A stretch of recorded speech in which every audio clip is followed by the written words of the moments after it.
In January, Chinese scientists announced they had built a robot nanny to care for babies in artificial wombs as a potential solution to their population growth problems. Oh, and also, this robot will be able to, quote, rank embryos by their developmental potential, end quote. In other words, if you're not chromosomally or physically perfect, you're murdered.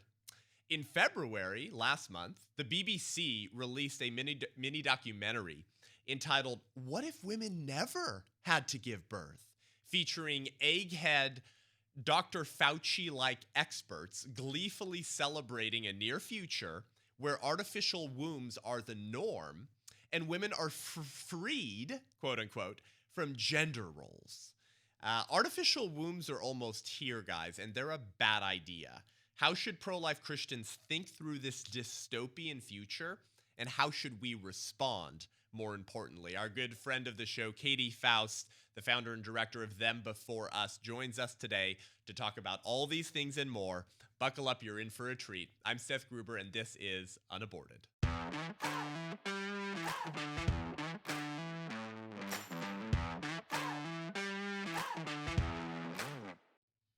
Katy, welcome back to the show.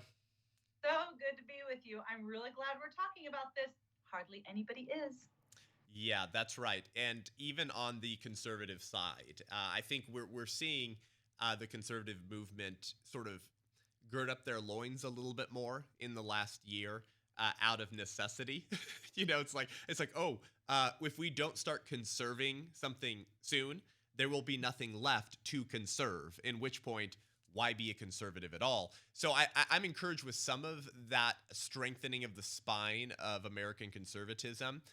But still, when something like this comes out, I mean, this is huge international news. China right now is saying, yeah, we have built a robot nanny that will gestate humans so that real wombs become unnecessary so women can have, what the left will call, now we have gender fluidity, gender equity, and all of the impacts of this for societies, for families, for the posterity is massive, even if you set aside the abortion questions, just in terms of like human flourishing and the family.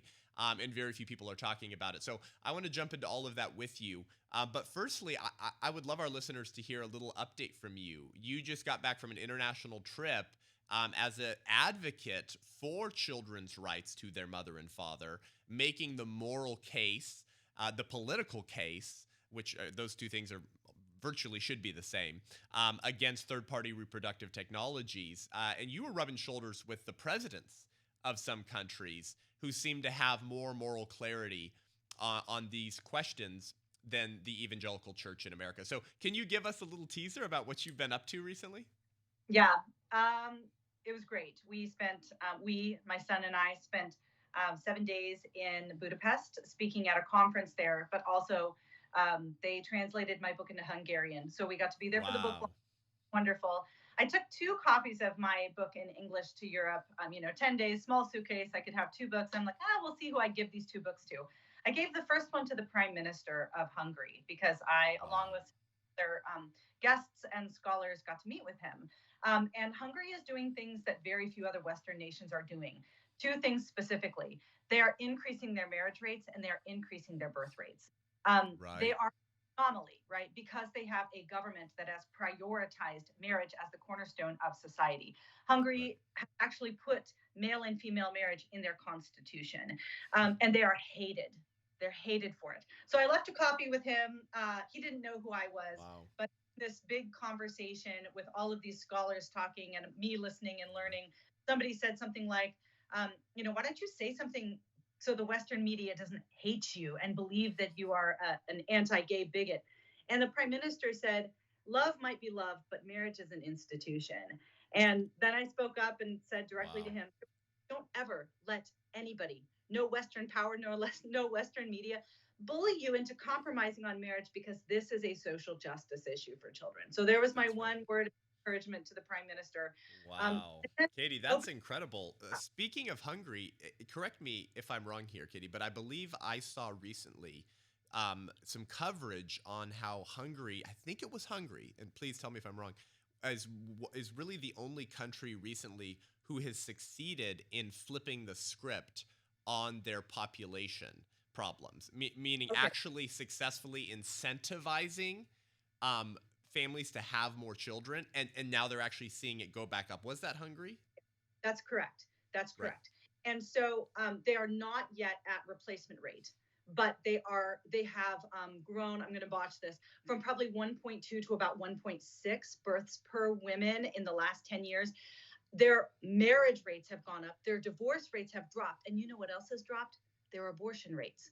Because Right. when you can have pro family policies, people welcome children into their lives more easily. So Right. I pray that Hungary can export their model to other Western nations, European nations, Right. especially that are seeing that are going to enter a population Mm, winter very, very soon, and not a lot of that's right. countries can pull out of that. That's So right. yeah, it was great. I actually met with a few policy experts to really understand what are they doing socially and in law to increase birth rates and marriage rates, because you don't just want increased birth rates, you want births within marriage, right? That's right. So that was wonderful. Then we went over the weekend to Albania. Albania is the poorest country in Europe. They are still climbing out of one of the most egregious communist um, regimes in modern history. They were officially the only atheist country, constitutionally atheist, Wow. for several decades, where you could be put in jail if you said, I believe in God, I have a Bible. And so they're very fresh out of dictatorship and Wow. control, and still climbing their way, and struggling as an economy. But I'll tell you what, I got there to help a fledgling pro family organization push back on the massive, well moneyed international attempts to completely rewrite their family code, to make it gender neutral, to Wow. give anybody the right to adopt, to sponge the words mother and father out of their documents and replace it with parent one and parent two, to pave the way for same sex marriage. And I'll tell you what, the Albanians don't have much, but they're like, get away from our families. Like, that's what Wow. we love. And Right.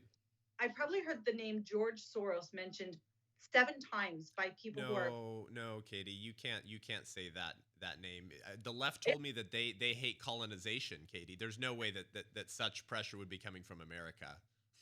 yes, all of the pressure is coming from Western progressive, Yeah, you know, yeah. elite countries. But the onslaught against this tiny, poor country was amazing. But you've had these ordinary people rising up to speak out against it. Ordinary pastors who are pulling in Muslim leaders as well. It's a 70% Muslim majority country, but the Wow. Muslims are not down with this. Mm, The Muslims are like, you are violating the things that we hold most dear. And so they've put together this little coalition. They put on the first ever interfaith, interparty National Family Congress. That was last Sunday. The president spoke first. I spoke second, which was pretty. wow. And just today we got the announcement that they have withdrawn all efforts to redefine the family code, and we won. Wow, that's amazing. Yeah, it's what happens when you can present a child-centric message, because Yeah, the child-centric, the truth, and fighting for children can actually win no matter how much money you have, and no matter how widespread your efforts, and no matter how much coercion you try to apply. Good yeah. people will stand up for children when they know what's at stake. That's right. That's right. Katie, that's amazing. Thank you so much for sharing that. I think it's important for people to hear that, because we have this tendency in America of assuming the inevitability of progressivism. I think that's a good way to put it. Yeah. We're so entrenched in these cultural waters that sometimes Christians think that they're swimming upstream, but they're just they're treading upstream, but they're being pulled downstream the whole time, because culture is such a powerfully formative thing that for decades now, the church in America has been more impacted by the secular ethic, or we could call it a secular liturgy, Mm-hmm. that gives them worldview lenses to Mm-hmm. make sense of the world, more so by that secular ethic than by a biblical ethic or by sort of a historic Christian tradition. And so we start to just assume that these types of we call them the forward movements of the secular moral revolution, are inevitable.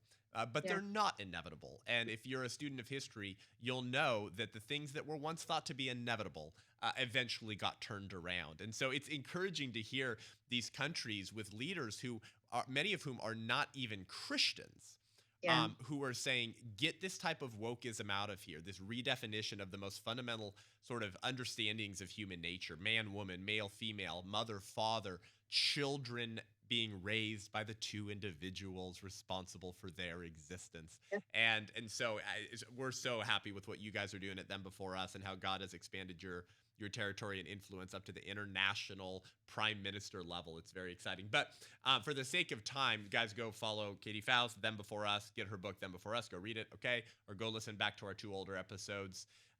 But I wanted to bring you back on to talk about these new reports of artificial wombs being basically right around the corner. People are saying maybe 10 years.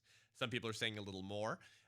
But firstly, the news coming out of China. So Chinese scientists have built a robot nanny to care for babies in artificial wombs. Here's a piece from a Yahoo article, January 31st. So scientists in China have created a robotic artificial intelligence system to monitor and care for human embryos growing in artificial wombs. The AI robot is being developed as a potential solution to population growth problems in the world's most populous country, with birth rates recently falling to their lowest levels in 6 decades. Researchers at the Suzhou Institute of Biomedical Engineering and Technology in China's eastern Jiangsu province developed the robot to undertake the labor-intensive task of observing, documenting, and manually adjusting the carbon dioxide, nutrition, and other environmental inputs. And then listen to this line. It is also able to rank embryos by their developmental potential, according to the South China Morning Post, who first reported on the device. So this is also called ectogenesis, the invention of a complete external womb.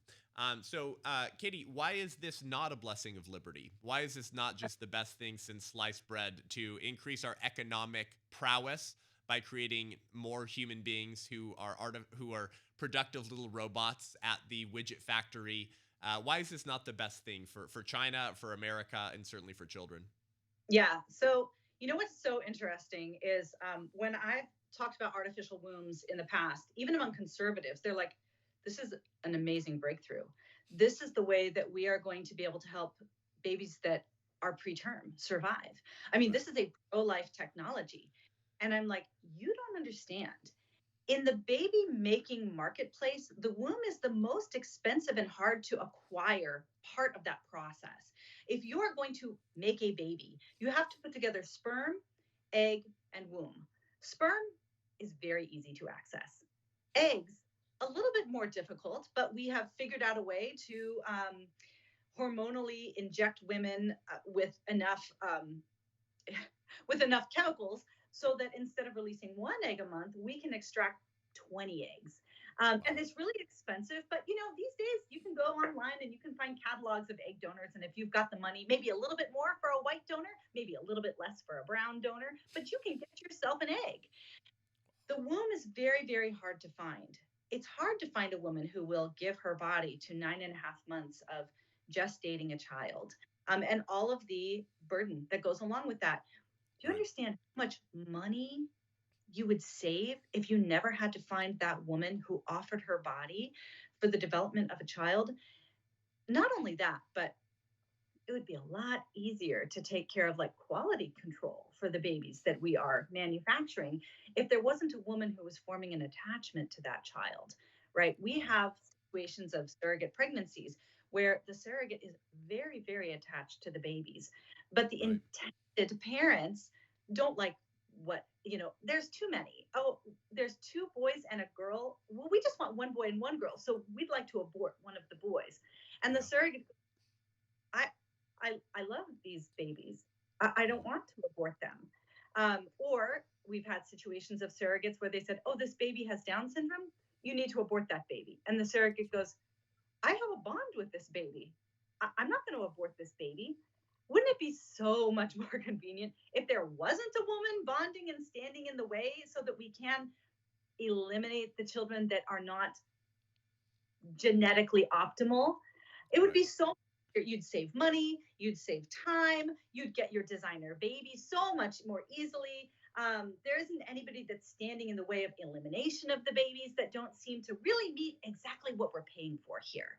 Right. So I think that pro-lifers fall into this trap. Like even when I was watching the other video that we were talking about, the development of the artificial womb from Britain, they said if this technology succeeds, it will be clear that viability begins at conception. That's right. And Yeah. you hear pro-lifers go, Yeah. oh, yes, now they'll know that this is a baby from the moment of birth. Yes, we already know that. But that's not what this means. Yeah. This means that you can manufacture children in factories. That's Yeah. what this means. That's right. Yeah, There is and no. I want to pause there too, Katie, because I think this is important for especially our listeners who listen to the show because they're pro-life. That is the response of some pro-lifers is, man, if we ever got to the position of artificial wombs, the abortion debate would end because now the baby does not require the mother's uterus or womb, and now the baby will be viable from the point of conception. And so then any mother who gets pregnant and doesn't want the pregnancy, the baby, then that baby can just be put in an artificial womb, assuming that you're actually able to extract a baby that's already implanted in the uterus, which is a conversation for another time. And so this is just great. Now the left will concede that babies are viable from the point of conception, given medical technologies. And now every baby will have the right to life protected, right? I'm actually very skeptical that that would actually happen. Because I don't think that the reason that the left loves abortion is purely because the baby cannot survive on their own. I think they love abortion because it enables them to achieve, gender equality, that children become an acceptable sacrifice on this pursuit of gender fluidity, that there will be no difference between the sexes, no acknowledgement of a natural order, and that through our faculties of reasoning, we can actually come to, rational conclusions about the natural world that we live in, given how we're created. No. It needs to all be the same. And if women can't go all the way in their career without any breaks, then they won't be equal with men. And these pesky uteruses force us to take a break from our career. So let's just get rid of it all. I think that's why they love abortion. And so even if we were able to achieve viability at conception through artificial wombs, I think what you're going to end up happening, you could have a situation in which sick parents pay to create babies through IVF, lease an artificial womb for the express purpose of harvesting organs from the babies for their ailing grandpa. Or, because I don't think that suddenly the left in the abortion industry is going to go, oh, you're right, that children in an artificial womb have a right to life from the moment of conception. So anyways, those were just my thoughts on maybe some of the places this would actually lead. Yeah, especially because, in the context of China, they are in a population spiral, right? They have hit the population decline so much harder and faster than most developing countries. We have slid into it. Japan kind of went first. Europe has kind of hit next. America's sort of in that direction, unless you're a conservative, in which case we're having 2 to 12 children, it seems. But China went very hard and very fast because their cost of living increased so drastically. They had already had these incredible restrictions on their population. They're already in the mindset of, we don't really get to decide how many kids that we're going to have. And now they're in this race to economically develop, and women don't have time for children, and it's too expensive in these cities. So they have tried to incentivize women to have more children, and women are like, no, I'm not going to. So now they are they recognize they're not going to survive unless they are able to manufacture some children. So I think that it's pretty unlikely that that just removing 9.5 months of child development is going to free women up to say, okay, I can have 3 children, because they still don't have the money to raise the children, or they don't want to, leave their, whatever it is. And so really what you're talking about is very likely you're talking about manufacturing children in artificial wombs that are being selected out for quality or sex selection, or sex selection is actually one of the main reasons that children have not made it to the finish line in terms of birth throughout China's history. And so you've got all different reasons why you can select out children that are not beneficial to whatever metric you're using here. And so do you think that all of these babies manufactured in factories are going to be handed over to married mothers and fathers who are their genetic parents and going to raise them? No, you're going to create factories of children who will be probably raised in factories of nannies, or hand it off to whoever has the money and means to acquire them, which actually is kind of what surrogacy is now. When we really look at surrogacy, that's what it is. A lot of times these kids don't go home to genetic parents. They're going home to one or two adults who are not genetically related. Oftentimes they're going home to motherless or fatherless homes. Surrogacy already is a system that is allowing for children to be cut and pasted into any and every adult relationship.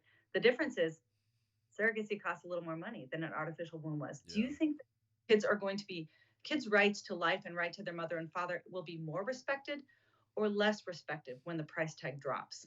that's right. Yeah, that's powerful. Um, Katie, there's so much more I want to talk about specifically in regards to why this is wrong, the case against it, what is significant about this prenatal bonding that happens during prenatal development. There's a lot of that we're going to touch on, and then I want to get to with the time we have left. But I want to jump into a little bit of this BBC mini documentary. So the BBC dropped this in February, so it's March right now, but this was very recently, and it was called What If Women Never Had to Give Birth Again? And it's about 8 or 9 minutes, and they feature certain people that they chose to put forward as the egghead experts. So I did a little bit of research on some of the individuals that appeared in the video, Katie. Either lines they said in there or other articles they had appeared in or written. And unsurprisingly, they favor abortion. Or they've made statements that are very clear that they would have no problem with abortion. So one woman here, her name is Helen Sedgwick, and you guys you can go Google this BBC. What if women never had to give birth again? You'll find it. You should watch it. Helen Sedgwick has written like this sort of dystopian future novel on like what that might look like politically and socially if we had artificial wombs as the norm. I believe she lives Ireland or Scotland or something like that.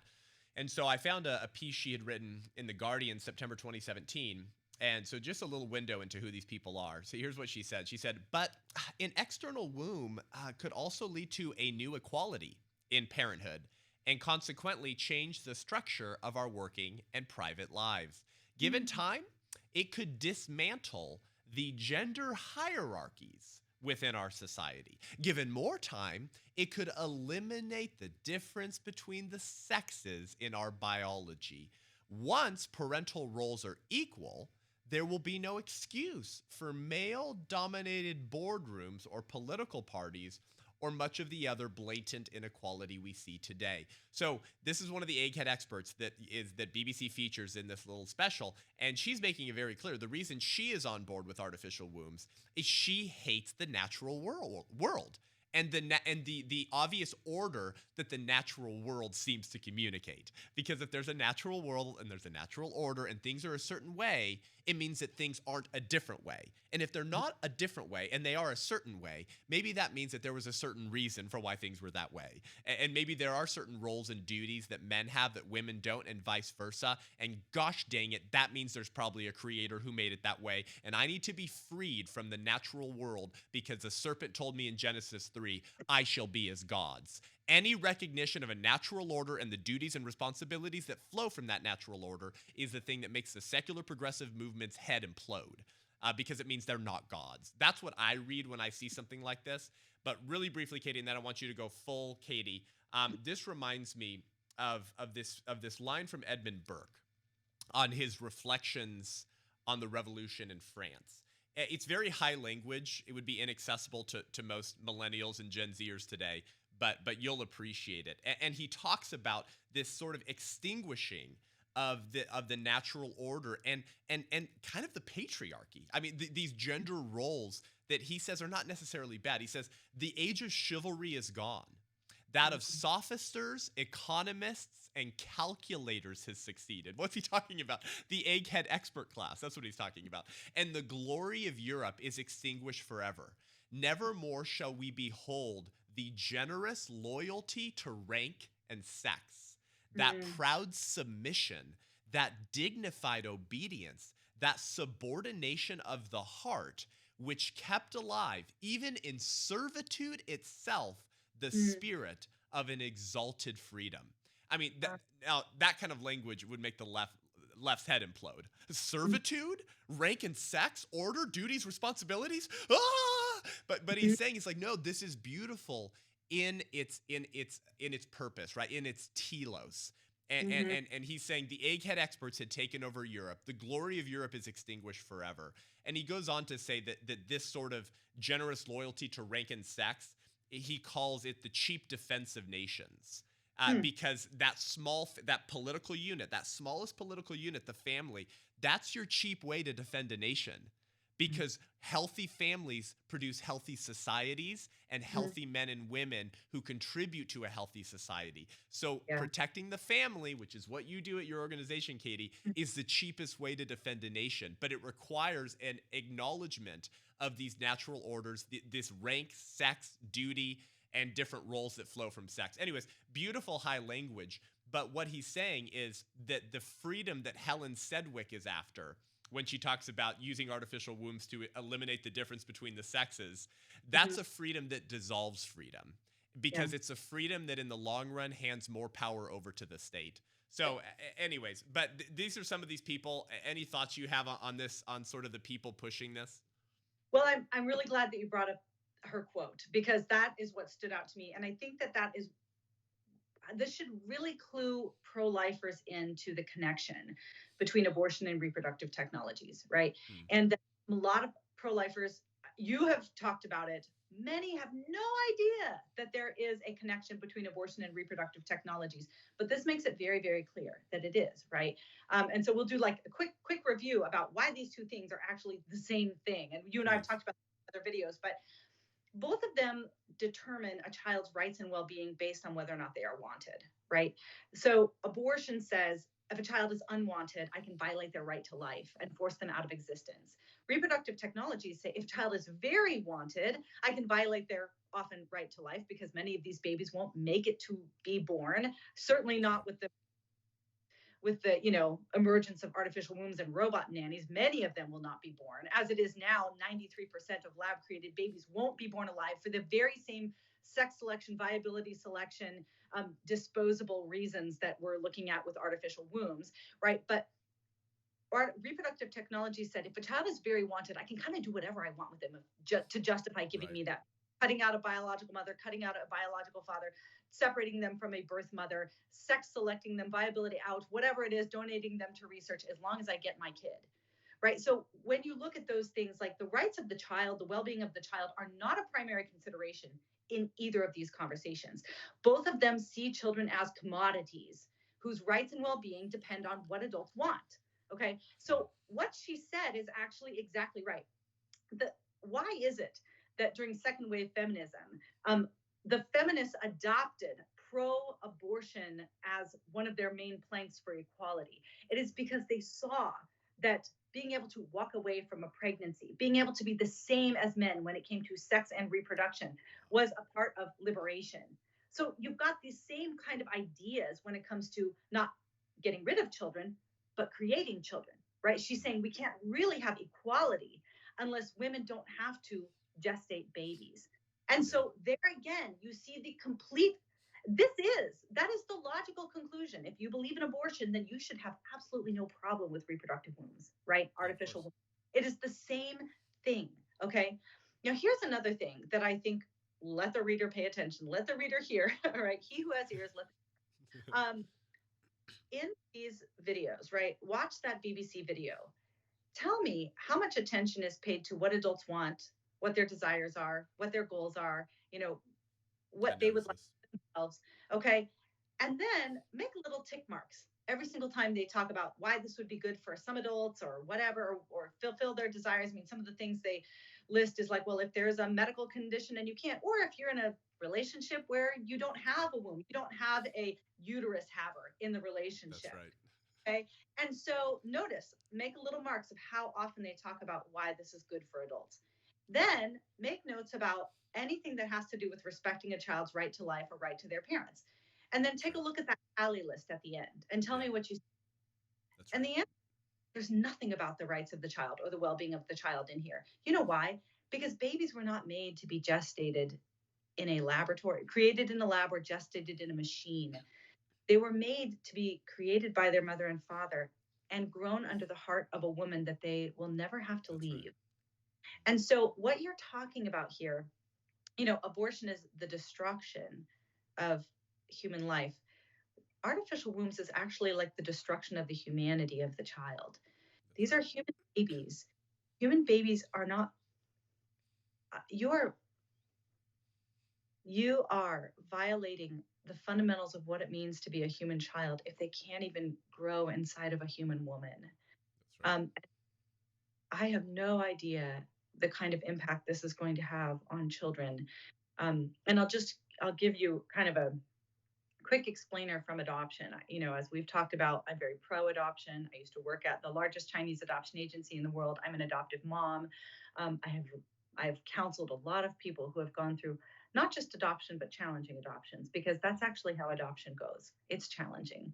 It's Right. challenging because you're asking the child to do something that they shouldn't have to do, which is detached from their biological parents and reattached to biological strangers. Yeah. So that's challenging, because what happens when a child grows inside of a woman for 9.5 months is they learn the basics of what it means to be human. They know their mother's voice. They know her smell. Um, they they crave her when they are born, and when the child loses a relationship with that birth mother, they start from scratch, right? They have 9.5 months of experience connecting with one person. That birth mother has lots and lots of other relationships. The baby has one relationship. That's the only human the baby knows. So when the baby loses the relationship with that woman, they have to start from scratch. Many adoptees would call this a primal wound, even though they were loved and adopted by wonderful mothers and fathers.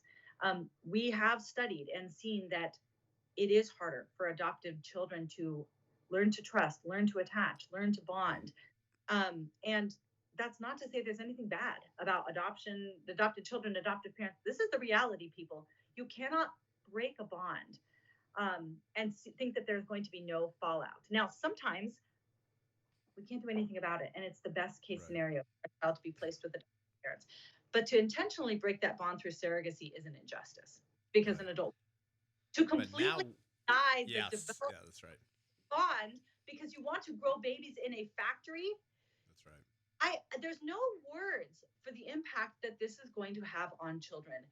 And at Them Before Us, we often talk about how we do not make children sacrifice for adults. This would be sacrificing really what it means to be a human child so an adult can have a designer baby without the inconvenience of of carrying Right. them from that. I Right. just have no. Right. Or just making sure that you don't have to take any time away from work. Right. And not go through Yeah. the Yeah. physical like journey of growing a Right. human being.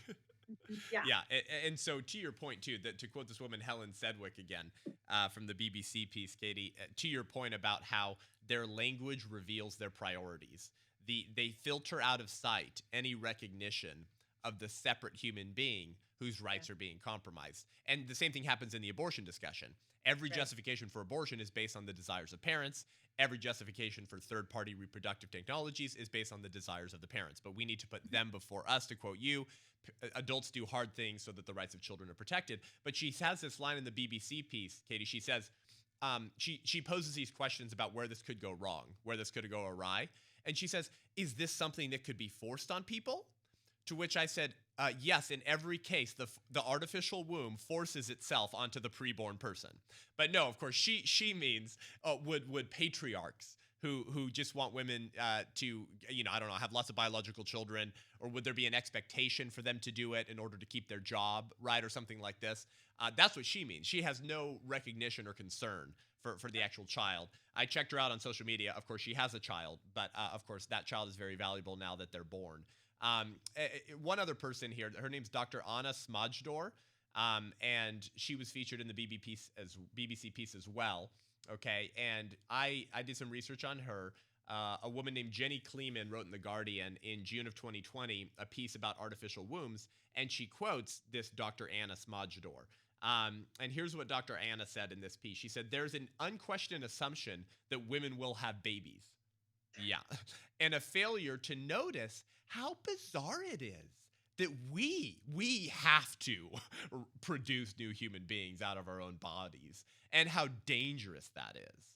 And then, okay, now then the writer of the piece says, to demonstrate her point, Dr. Anna's point, she tells me about a colleague having a wisdom tooth out. Dr. Anna Smojdor suggested they film it as a beautiful experience to save her. And here she said, here it comes. And look, here's the stitching. Wow, you did that without any painkillers. So this woman featured in the BBC piece, Dr. Anna Smojdor, compares the process of childbirth, Katy, to the process of having your wisdom tooth pulled, and says it would be strange to anticipate the arrival of a wisdom tooth and celebrate the delivery of that wisdom tooth by the mother. And she's making an analogy between our strange response to childbirth of actual people who are birthed and can only gestate in women's bodies, to make her point of what she's really after, which is to obliterate any distinction between the sexes. Which reminds me of Dr. Helen Gurley Brown, or not Dr. Helen Gurley Brown, who was the editor-in-chief of Cosmopolitan, which was the Sex and the City in written form for the 60s, okay, that was brought in the sexual revolution. And she said that what held women back from success, Katy, in the corporation was this, quote, the built-in mechanism in their bodies that allows them to have babies. So this is not new. It's the same thing this Dr.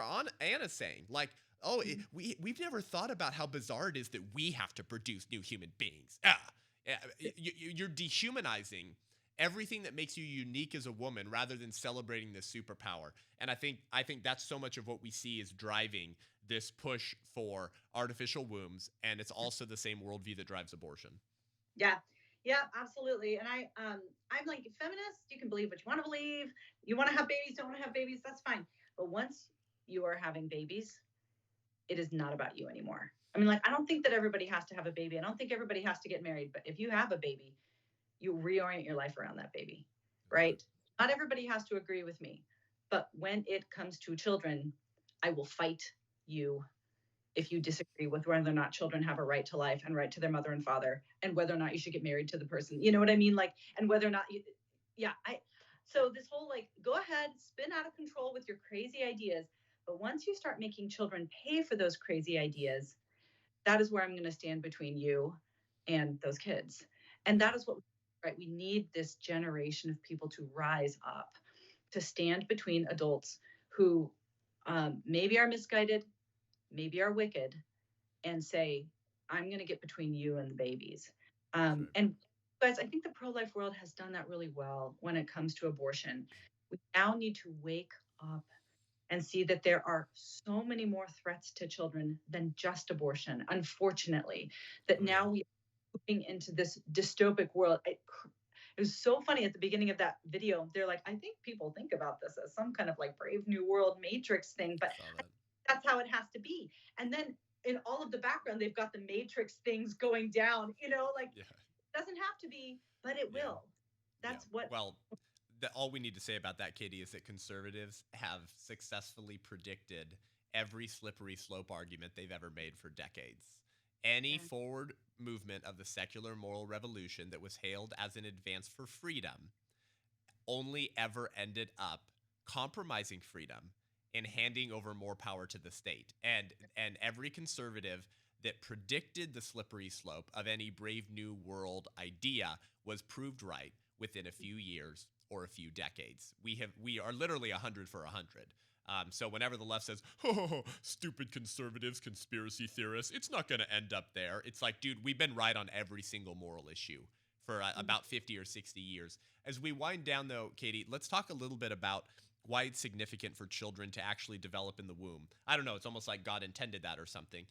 But we've talked a little bit about this with you on the show before, about what happens, not just developmentally, but can like even affect the brain structure of children who are deprived of that maternal bond. Just from your expertise, Katy, can you talk a little bit about why biologically, scientifically, right, follow the science, it's significant for children to remain in the only location that every human being has ever been developed, in the womb? Can you talk anything about sort of the biology or science from what we've learned so far? Well, what's amazing is the thought that a child would not develop inside of a woman is it would violate the norm. I mean, it is non-species based. There's no way to even, I have no words to describe what this would be like. It would be like saying you have a newborn, you have a toddler, but then we're not going to do preschool age. Like, I just think the preschool age is optional, right? You can go up to age 3, but after that, you're going to go straight to age 6. Like, there's no words to use to describe how fundamentally non-human this is. Yeah. And if we think about depriving children of maternal influence, for example, which now we have, right? We've got children who are deprived of maternal influence. And one thing that we do at Them Before Us is we talk about the impact of not having the maternal influence in a child's home daily. And we talk about how that results in something called mother hunger. Just because a child is told you don't need a mom, just because a child doesn't have the love of a mom in their life, that doesn't mean they stop craving a mom. They hunger for it regardless of what the law says and regardless of what cultural messages they hear. They start to latch on to different women in their life. They start to walk up to them and say, "Hi, will you be my mother?" Nobody's telling them they should have a mother. They just know that they should.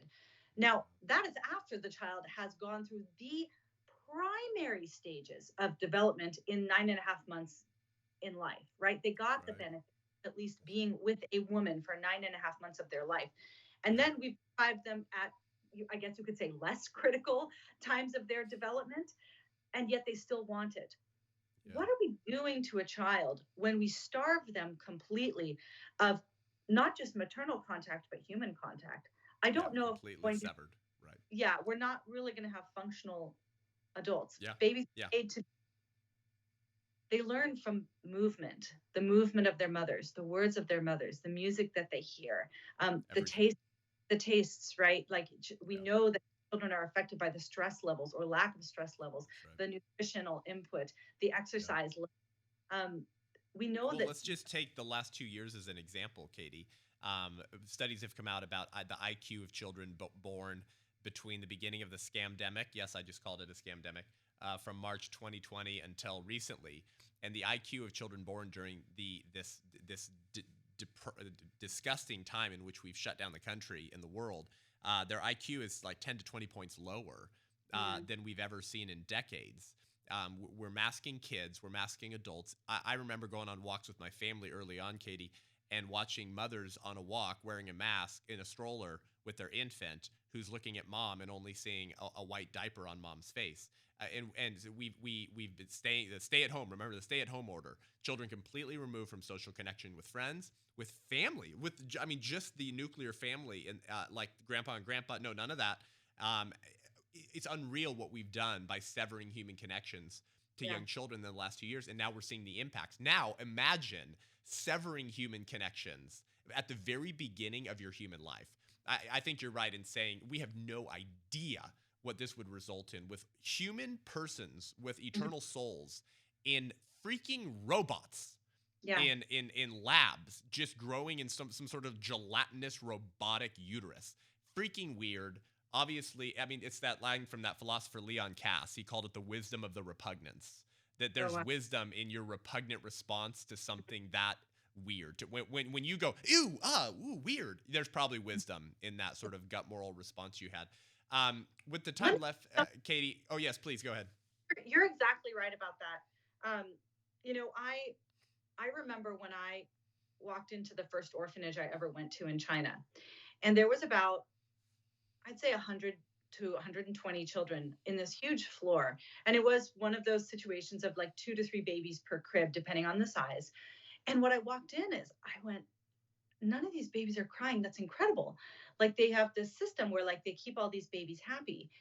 But then I realized that these babies, they were fed, they were clothed, they had their nails clipped once a week, they had their diapers changed, but they didn't cry because nobody touched them. And I made a mistake. I picked a baby up, and she was so wonderful. And I just held her and looked at her, and she looked at me, and she was like, whoa. And I like cooed her and I touched her. And then I set her down and she went berserk. And I picked her back up again, right? Because she was like, wait a second, I made for this. And I ended up only holding her for the hour because I couldn't put her down. And none of the other babies knew what they were missing, but that baby suddenly did. And then when I Oh, finally leave, I put her down and I ran because I couldn't handle listening to her cry. And so that is true, right? That when you starve a child of human contact, they don't just need clothing, food. They don't just need gas and fluids pumping into an artificial umbilical cord.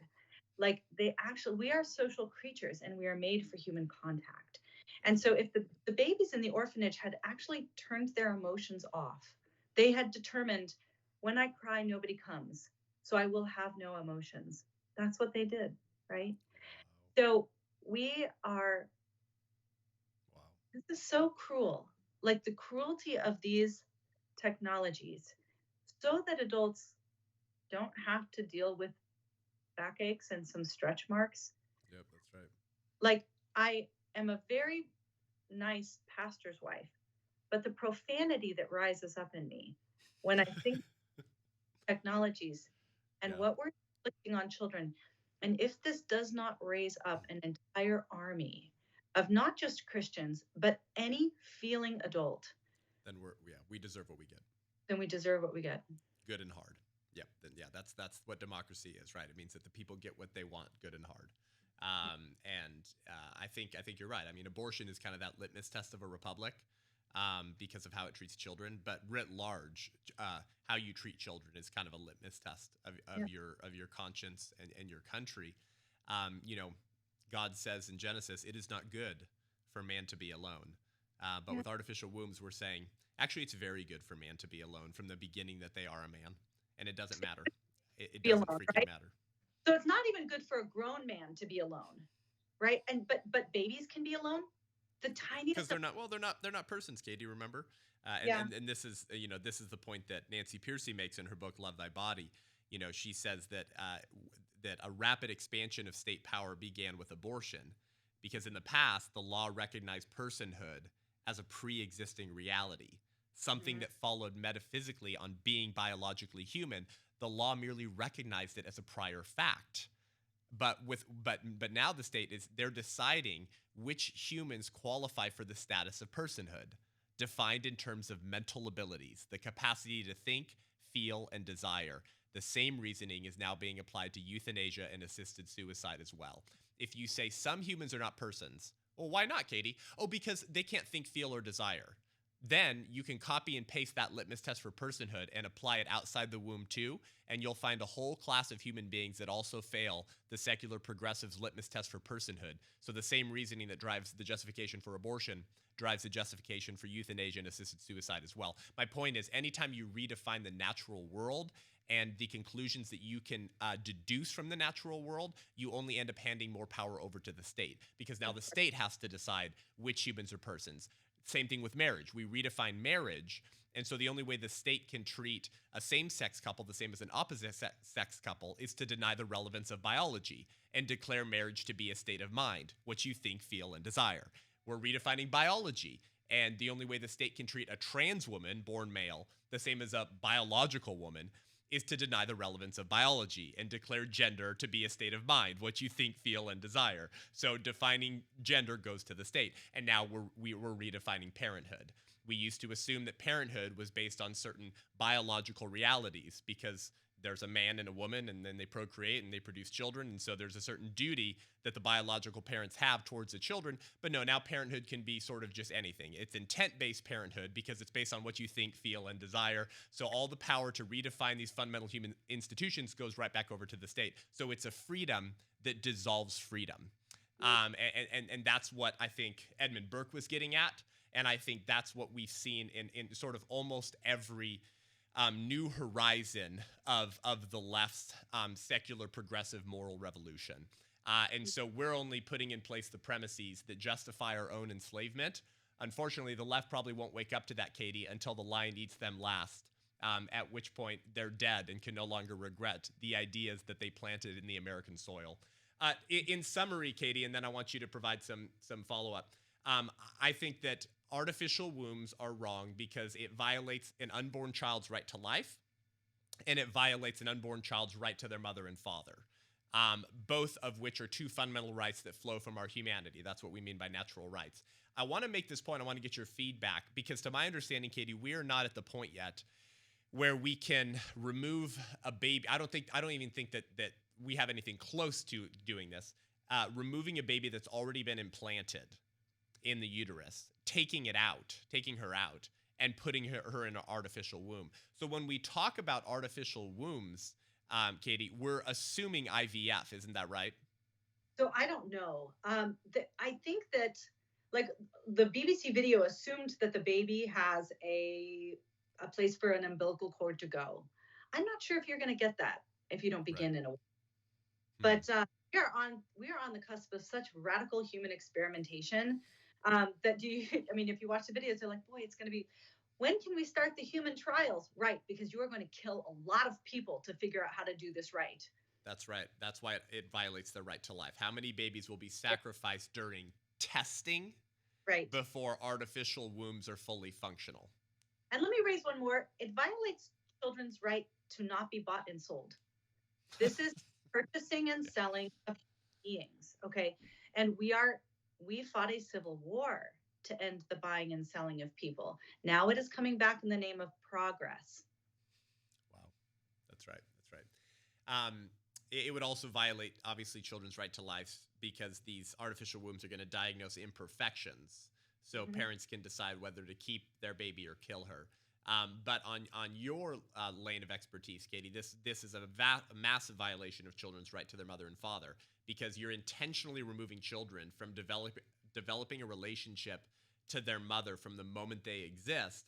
This also opens up the door for huge increases in same-sex couples raising children since they don't have to rent a real womb anymore. They don't have to find a real womb. They can just lease the artificial one or buy it outright.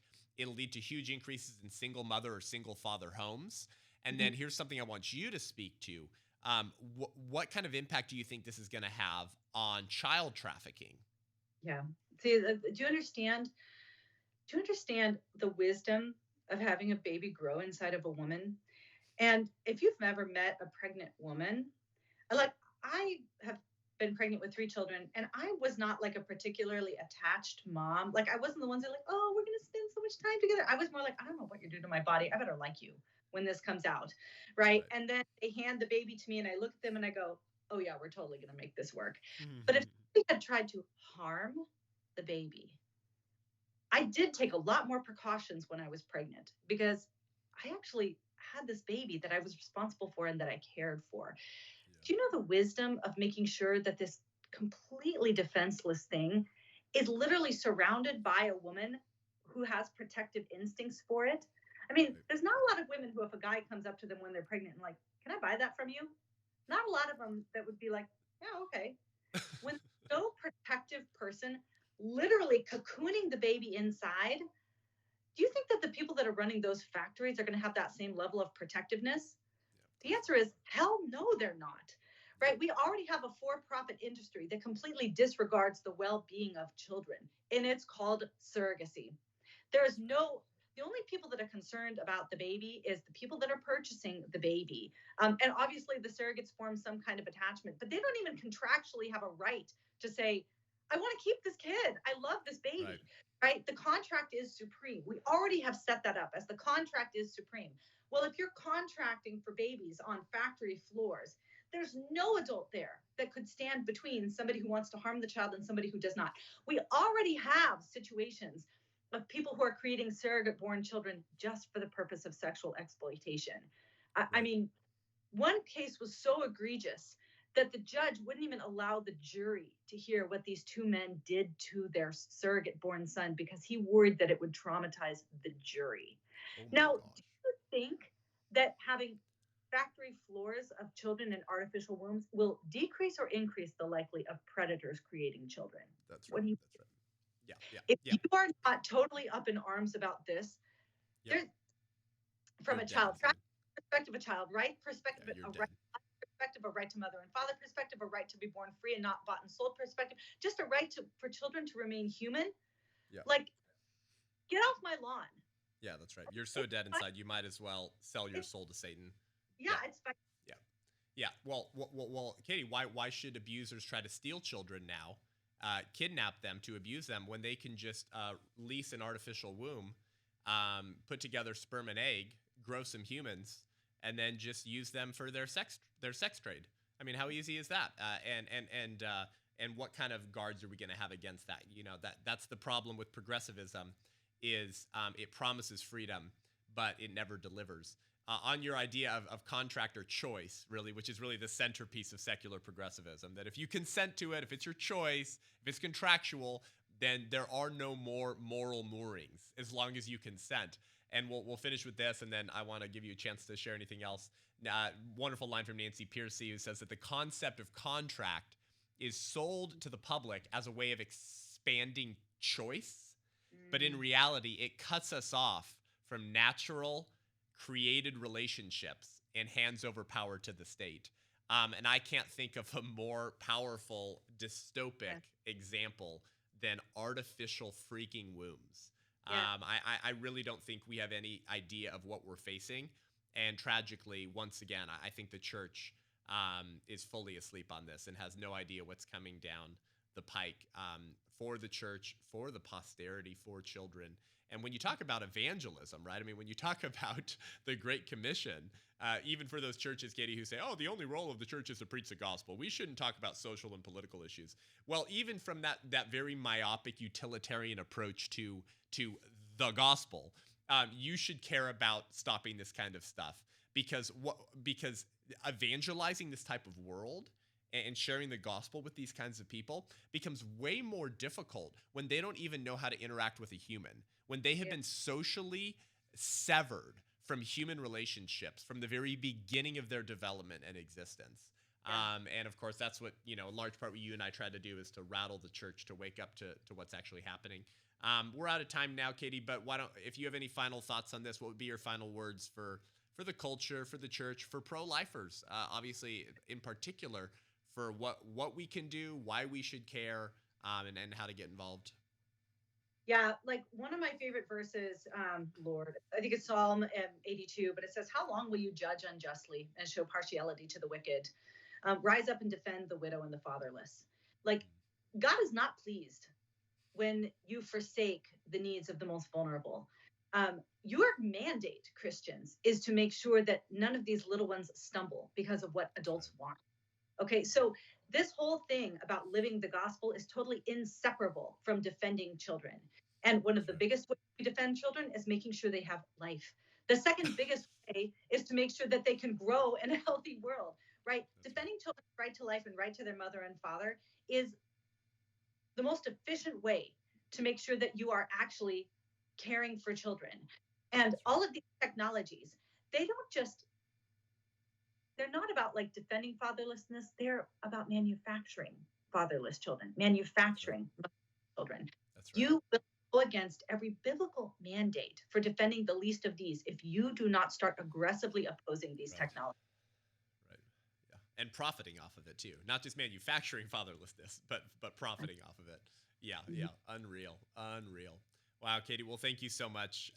Thanks for joining the show today. Guys, go check out Them Before Us. Make sure you get her book. I did read a good piece on the Them Before Us website and blog about the Chinese robots, artificial wombs. So you guys can go check that out. I'm sure you and your team will have more and better content coming down the pike, and just resources for people on this. I guess you'd almost call it the next chapter in the Bible of progressivism. This is sort of the next wave that's coming. And in China is already here. So time to wake up, time to get off the bench, guys, and start getting comfortable with being uncomfortable. We'll be judged by our posterity, by what we did or did not do against some of this radicalness that our children and grandchildren are going to suffer because of. Thank you, Katie. Thanks for joining the show today. Yeah, thanks for going where very few dare to tread. That's right. Keep up the good work. We'll see you soon. Thanks for joining the show today, guys. Head on over to iTunes, Spotify, YouTube. Give the show a rating and review. It really helps us reach more people. Follow Them Before Us at their website, social media, Instagram, all of that. Make sure you get Katie's book, Them Before Us. Excellent book. Share it with your pastor. Do it as a book club. Gird up your intellectual loins to begin to contend for the rights of children against all of the assaults against their rights. If you want to support this show, head on over to patreon.com/unaborted. Check out the perks, support us. We appreciate it. Helps us reach more people.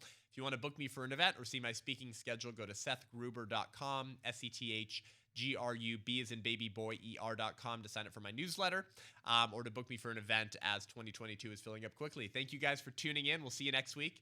I'm Seth Gruber, and this is UnAborted.